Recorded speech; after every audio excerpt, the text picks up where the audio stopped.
Incwadi yethu yanamhlanje sitayithola ngekubhala kwaTimotheyu wesibili sahluko sesithathu kusukela lapha kuvesi 1 kuye kuvesi 5. Khumbula nakho emalangeni ekugcina kuyawufika tikhathi letimatima, bantfu bayawutitsandza, batsandzele imali, batigcabe, batigabatise, balulate Nkulunkulu ngenhlamba, bayawuba labangalaleli badlali babo, bangabongi, babete bugcwele, babete luthando, bangathethelelani, bayawuba tinyonga, bangatitsimbi, babe nebulwane, badondzele kuhle, batsengise ngalabanye bantfu, babe nemawala, baphumikiswe kutatisa, batsandze kutijabulisa kunekutsi babe ngulabatsandza Nkulunkulu. Verse 5. Bayawuba nesimo sekwesaba Nkulunkulu, kodwa babe bawaphika emandla abo labo-ke ubaphesheya. Umpostoli Pawula la uyabhala la ululeka Timotheyu Pawula nakashoko athi Timotheyu umuntu wenhlitiyo yakhe abemthanda kakhulu, uyamyala la bize futhi uyamxwayisa la, ukhuluma ngetikhathi tekugcina, ukhuluma ngetikhathi letimatima. Pawula uyabuka kwasamuntu loprofetako ukuthi uyabuka ukuthi nakuya kuyeta kumatima. So uhlomisa lo Timotheyu la. Namhlanje bengawuthi mina uhlomisa thina ukuthi siyeta tikhathi tekugcina. Tikhathi tekugcina kusho ukuthini ukuthi tikhathi tekugcina? Tikhathi tekugcina uma ufunza ukuthi tikhathi tekugcina tikhathi tekusuka ekuvukeni kwaJesu kuze kube ngilesikhathi lesi la khona simele khona kubuya kwaJesu kwesibili. Ngito tikhathi tekugcina. uPawula uyayibuka laphana ukuthi Timotheyu utawufika lokuje qaphela kokuthi letito leti letitako titawuba matima empilweni elikholwa. Manje kuthi-ke kudzinga-ke ukuthi-ke unqwadze wathi ukuthi uhlale kuNkulunkulu, uhlale ungakhweshi uNkulunkulu ngoba letikhatsi letimatima tingenteka tikukhweshise ekukholweni, kungenteka ukuthi ulahleke lokukholwa kwakho. Umpostoli Pawula uqala ubuka ngathi ubuka lesimo sebantu kuthi bantu etikhatsini tekugcina bawuba bantu labatitsandzako. Amen.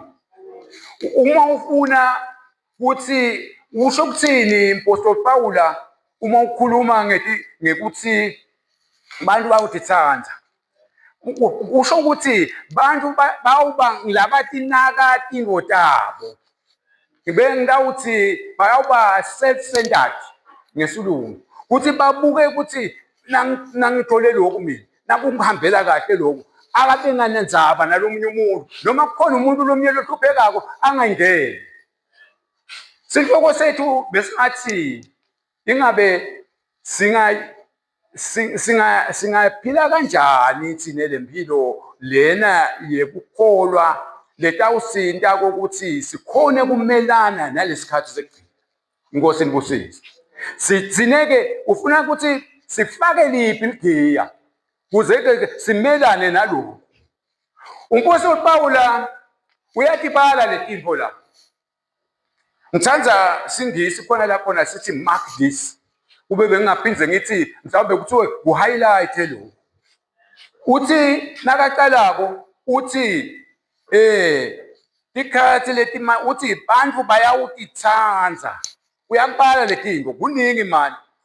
Uthi bantu bathanze imali. Uthi umpostoli Pawulo khona lapha khona umpostoli Pawulo nakakhuluma kwakhona uthi imali imphanze yako konke lokubi.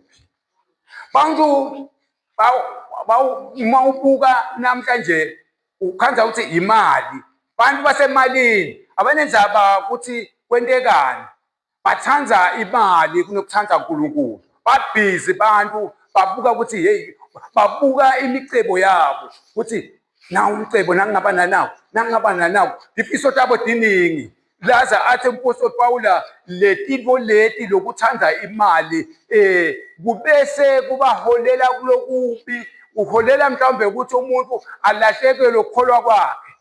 Alahlekelwe athi noma agcine asendatingo noma asalimata abantu asadoja abantu. Uma ungamnamhlanje nje noma ungakubuke kahle kunanaku unyalo sokunaba bofaqata. Ufike nje umuntu angena ufaqatisa akufaqatisa athathe imali yakho. Ucabanga wena uthi yakusita kanti ufuna le mali yakho ngekhathi tegqina. Uphinda aqhubeke umpostoli Pawulo abale athi bantu bayawuthi gabha. Bayawuthi gabha. Uyawubona nje bantu bayathi gabha. Bantu bathi buke agabhe lo muntu ungathi uphila emhlabeni lo khanya ukuthi yena uthi bona nje kahle kahle. Bantu bathi sandla abantu bashinake ngesinto sabo. Aphinda abale nebantwana athi bantwana bayawuba ngilaba angabahloniphi tawulahleka inhlonipho.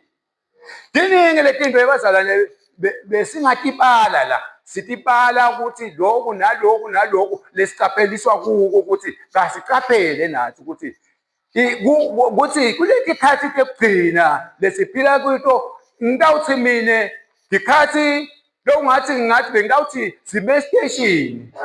Na ume station umele ibhasi lokuthi eyitawufika. Uthi ngathi ingakukhanza usimile ukukahle utilungiselele kahle. Bengiyawuthi sinenyalo simele kubuya kwenkosi. Nasimile simele kubuya kwenkosi. Kufuna ukuthi sihlale silungele ukuthi uma ibuya inkosi isikhanze thine sikahle.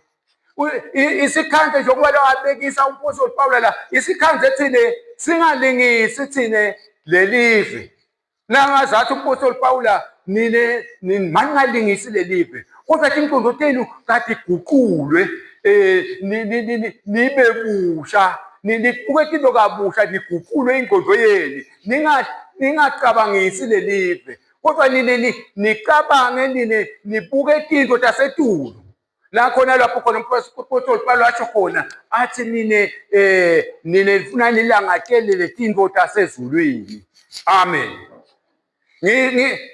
Ngiyafuna ke bazalwane emva kokuba ke umpostoli Pawulo asayalile la ayala angayali ngolokanyana Timotheo kuphela kodwa ayala thina ukuthi ke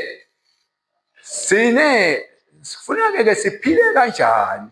Ufuna senteni kuze kuthi ke nathi fika leti nsuku njengoba siphila kuto leti nsuku sime station. Ufuna kuthina njengoba sime station sime kanjani siqine kanjani enkosini. Inkosini kusisi.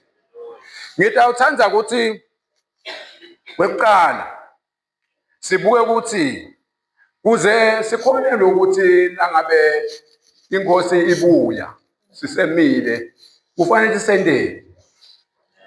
Uthi ke sine kweqala kufanele sisikwenze siseme station. Kufuna sijule emavini kaNkulunkulu. Sijule emavini kaNkulunkulu. Sitihluphe ngemavi kaNkulunkulu. Sitihluphe ukuthi uNkulunkulu uthini etimpilweni tethu. uNkulunkulu uthi akasendeni ngoba ngeke ulinzele noma ngithi ukhone kusima ukuthi ukhone kusima ekukholweni kwakho live la uNkulunkulu ungalati. Ungathi ukuthi uNkulunkulu uthi la ngendeni. Ngoba uma ulinze ungalati live la uNkulunkulu utawukhanda ukuthi Awathi ukuthi nyaloku kufanele simthathe yiphi i-direction. Amen. Uthi uma ufunda Joshua chapter 1 verse 8. Uthi Joshua nakamyalako la uyayalwa lapha Joshua nakathatha kuhola emva kokushona kwaMose.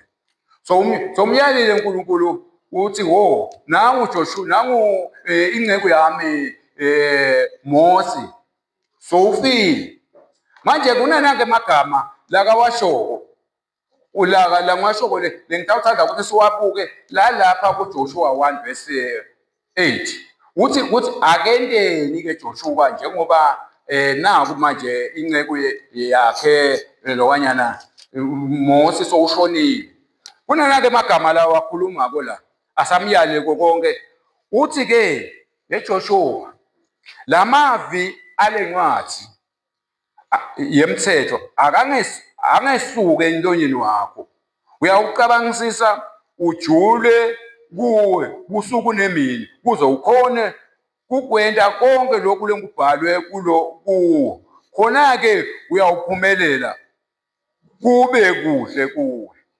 Ngitawuthini namhlanje ngitawuthi kuze siphumelele ungathi besingathatha naku njengalaba abekisa uNkulunkulu ayala nangu lokwanyana Joshua lamavi uNkulunkulu lo wathiwa umthetho makangasuki kuwe. Uthi ke David nganye langa uthi mina 119 ngiyabona ku verse 11 uthi ke mina ngiyawalonda emavi akho uNkulunkulu kuze ngingoni kuwe. Uthi ngiwalonda enhlitweni uthi uyawuthi lokhu kutakusita ke ukuthi lamavi kaNkulunkulu uwalondolode ngawo lalata kwenda ukuthi ukhone uhlala wathi ukuthi uNkulunkulu uthi kuze kulesikhathi lesishoko sisemile simele ukuthi inkosi iyabuya emavi kaNkulunkulu makangasuke emlonyeni wakho makungabi kube indzaba uthi mnanzi indzaba kumbe utawukhanda ukuthi namhla uvile insikwenteke nakho uvile insikwenteke lapha kumbe khulunywa lokwalukhulunywako ngoba uyakhanda ukuthi mhlawumbe esikhathini lesiningi indzaba lethu lenkulu kithi mhlawumbe utawukhanda ukuthi siyawuqoqana lapha mhlawumbe sikhuluma ngalokwa nalokwa sikhuluma nangabantu khuluma uvile lokwenteke lapha ukhulile lokwenteka sinaka lokhu nje letinganamsebenzi mhlawumbe siyabhiza siyahleba lomunye mhlawumbe sendani nje lokunye lokwanyana lokungeke kusite ngalutho kodwa namhlanje indzaba lengiyona leti yakuphumelelisa lencwadi yaNkulunkulu ayingasuki emlonyeni wakho ubuzinja ngayo busuku nemini ngiyo leti yakuphumelelisa uyawuphumelelisa ukuthi uNkulunkulu uthini uyawuphumelelisa ukuthi uNkulunkulu uthi la angikiphathe njani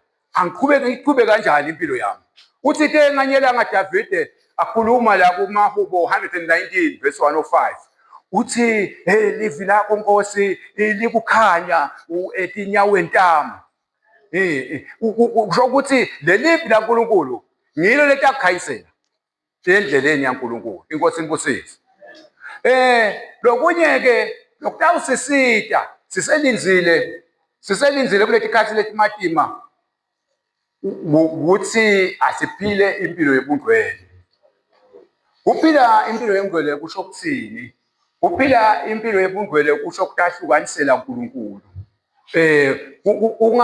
Ungabhiqi lokwa nalokwa utahlukanisele ukuthi mina ngiphila ngaNkulunkulu mina uNkulunkulu lengidawuphila ngaye noma ngakunjani mina ngethembe uNkulunkulu ukuthi endleleni yami uNkulunkulu nguye lo angisita mina ngeke ngibe khona letinye tintfo lengidawuba nato letithixwana eceleni ngeke ngibe nato tintfo letinye lengidawuthi ngibheke kuto uthi wo naku ke niyalo noba sekunje bathi bheka le kodwa mina ngidawuthatha ukuthi ngiphile nje impilo yobungcwele noma abantu bathi hayi ungeke uphile usanyathela letintuthwane ngeke uphile ngobungcwele kodwa uNkulunkulu uthi kasiphile asesimuve ukuthi uthini ke uNkulunkulu uthi na ufunda incwadi yaPetro chapter 1, Petro wekuqala chapter 1 uthi la verse 15 to 16, ngakho-ke njengoba lowo lonibitile angcwele, nani-ke banini ngcwele kuko konke kuhamba kwenu. Umbhalo uthi banini ngcwele ngobe nami ngingcwele. uNkulunkulu angeke asibikele entweni labona ukuthi itasehlula uthi akasiphile lempilo yobungcwele. Lokhu kuyawusenda-ke ukuthi siqhubeke sikhone ukuthi silinze kule ndlela kuthi kasiphile ngebungcwele, kasibe ngcwele, kasitehlukanisele uNkulunkulu ngoba kuba ngcwele kuthi ehlukanisela uNkulunkulu. Kuthi into takho uthi uNkulunkulu mina nasi impilo, mina ngitinikela kuwe kuze ngiqhubeke ngikukhona. Inkosi inkusise. Lokunye-ke laphinze akusho lapha makuphinze lokunye lokutawusisita endleleni, kasicapele la ngaphandle kunetinkholo letiningi, tinkholo letikhandla ukuthi tinkholo tekweduka.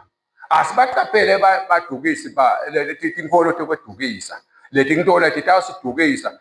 Kuningi emasonto kangifuni kube ngibala kakhulu, ngibala lokwa nalokwa ngoba kuningi lokukhona ngitawuthi baprofeti mbumbulu labakhona labaprofethako. Nawe nawuthi uyabuka lempilo uthi eyi ngoba naku bathi nje ukhanze ukuthi uya lapha kulela sonto lela, hhayi ukuthi mhlawumbe uyela kokuthi ngiyela ukukholwa, ngiyela kokuthi ngoba ngifuna ukukholwa. Ukhanze ukuthi so ubanjwe ngilaba baprofeti mbumbulu noma lalabantu akuholela ukuthi wo thatha naku, naweta naku, nawusebenzisa naku ngibona lokukusita endleleni, naku lokutakwenza. Ngathi isikhathi sokuthi bantu basebenzise into letitsite mhlawumbe noma ngayila bakwentako ukuthi hamba uthathe nawo, nawuthatha nake imali noma nawuthatha nasi isikipa nasi utakusita. Ukhanze ukuthi lempilo yakho seyisendadi kulokuphila kwamanje, noma-ke kunjinga lokutawuthola ukuthi utawunjinga, bese uthatha lokho ukuthi ayi ngiyona nkolo.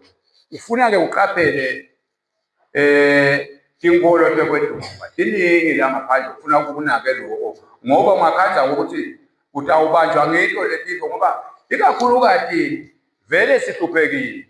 Mawuhluphekile, uma kufika umuntu wathi ungathatha naku uhlanganise naku utakuphumelisa endleleni, utawukhanza ukuthi ungathi ngiyona mpilo leyo. Ungakhanza ukuthi emasonto agcwele lamanye agcwele ngako kona lokho ukuthi bakuprofeta bakutshele ukuthi wente ukuthi ubone ukuthi hayi ngikhona-ke la ngiyakhona. Usesesiteshini dinake leto tinto leto. Uthi uma ufunza Matewu 24 verse 24, unala magama ngitafuna ukuthi ngiwasho la. Matewu 24 verse 24 uthi-ke ngobe kuyawuvela boKristu mbumbulu nebaprofeti bemanga bente kutibonakaliso letinkulu netimangaliso kuze kudukiswe nalabakhethiwe nakungenteka.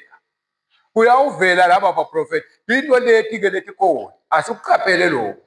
Lokuyawufika kusikhweshise ekukholweni, lokuyawufika kusilahlekise siselinzile siseme esiteshini, siyawubanjwa ngibo laba baprofeti mbumbulu kuthi bakhona bakutshela kwekuthi ukhanze ukuthi sowulandzela bona labo bantu labo, sowulahlekelwa nguloku lokumele ngoba simile esiteshini. Kukhona lapho nje athi khona-ke asho kona ukuthi leli langa leli tako liyawuma Matewu. Uthi Matewu lapha-ke noko kude lowatiko ukuthi lelo langa nemzuzu kuyawufika nini, ngisho netingilosi ezulwini nendodana yathi lowatiko ngubabe kuphela. Ngisho ngifuna kuthini ngalawo magama lawo, ngifuna ukuthi leli langa leli lekubuya inkosi kude lowatiko netingilosi akatati ngubabe kuphela uNkulunkulu. Siselinzile la station, kasiselinzele le bhasi yethu ukuthi inkosi iyabuya. Asihlale silungile, asikhweshe la kule tinto lezi. Kunanga amagama nje lawa wathito lapho umpostoli Paula ayala Timotheo lapha ku verse 5 kuyona lo 2 Timothy chapter 3. Bayawuba nesimo sekumesaba uNkulunkulu kodwa babe bawaphika emandla abo. Labo ke uboba khweshela. Nguthi first 2 Timothy chapter 3 verse 5. Ukuthi bayawuba khona abantu labawenda njalo. Babe nesimo sokungathi bamesaba uNkulunkulu.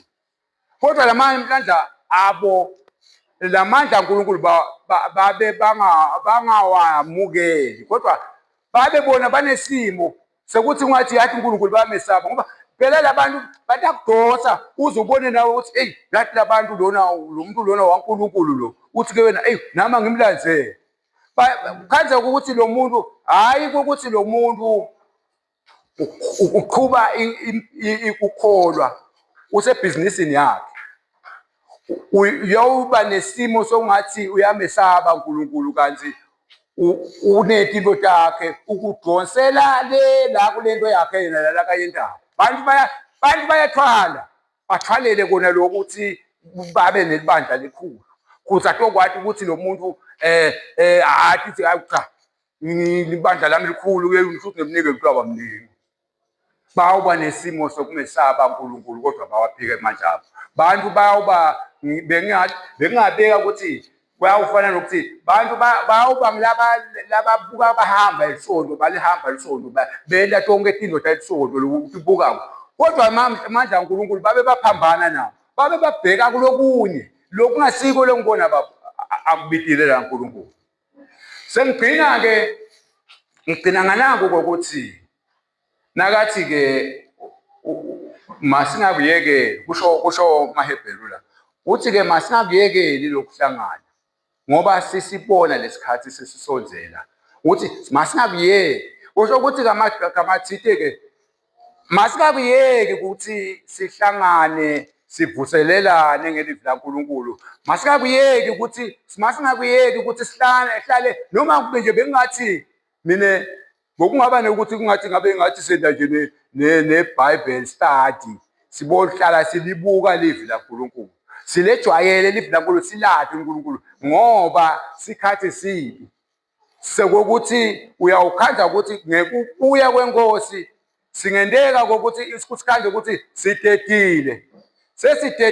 Sidediswe ngitona leti tingolo bhumbulu. Sithathe lokhu lekubonako ukuthi ungathi ukusheshe kumfikise lokhu. Lokhu kusheshe kumfikisele la ngicabanga ukuthi ngiyakhona. Silahlekelwe nguloku uNkulunkulu lathi khona asiphile impilo yipi impilo lefanele siyiphile. Nguloko bazalwane lengikushoko namhlanje ngilala uNkulunkulu ukuveta ke ukuthi ngikushare namhlanje ukuthi masitibuke thina ibhila uNkulunkulu khona lapha sihlole nini ukuthi ngabe nini sokukholweni yini. Uyathi wena ngeke mina ngakhuluma lokuningi uyathi wena ukuthi ngingabe lokhu njengoba nalivwi laNkulunkulu lithi njengoba nalivwi laNkulunkulu selisixwayise nabo nanabo ingabe mina ngimephi ingabe mina ngikuyo yini lendlela ingabe mina ngiyayibona yini lendlela lele ngibona lathi uNkulunkulu akasiphile yona siphile kanje ukuthi uNkulunkulu siphile kanje. Ngithanda nangamagama nje lawa asho uthi nakagcina la nakashoko lapha kulo verse 5 uthi labantu labantu angathi bayamthanda uNkulunkulu uthi ke sine sibona njani uthi kasibakhweshele uthi ube bese wena usoyabakhweshela labantu lababonayo lobo ngathi ababangibhekela uthi wena khwesha lapho thatha indlela yaNkulunkulu. Nguloko uNkulunkulu lengithi angikubeke uNkulunkulu la akubekile ehlizweni yami. Lo mlayeto olethelwe iApostolic Faith Church Zombodze Media.